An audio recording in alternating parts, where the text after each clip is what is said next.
all the residential solar installations, light industrial solar installations in the United States now are grid tied and lose power. If you lose grid power, they have nothing.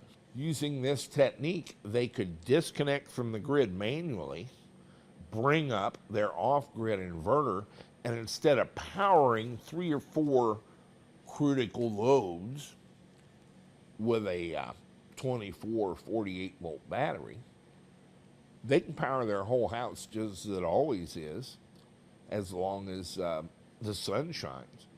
And if you want to use a Tesla battery, pretty much power your house all night off of the battery.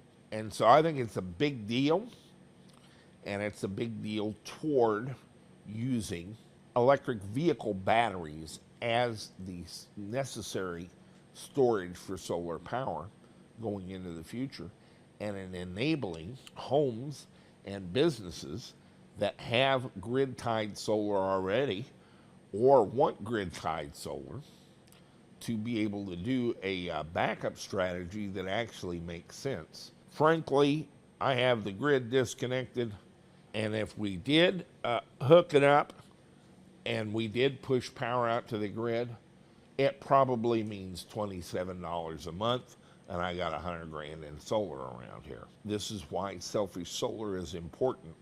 Y'all are chasing the concept of making money off your roof. Give it up.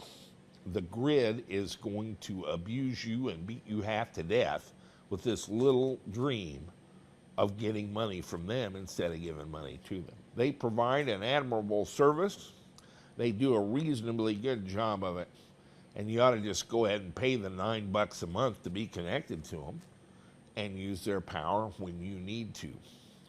But generally speaking, I think we should work toward a total independence from that grid for our personal power needs, and that requires batteries. It's always about the batteries, and it is at the individual tiny house nation cabin in the Montana woods scale, and it is on a global scale. And at any scale in between, the problem is going to be the same and the solution is going to be the same.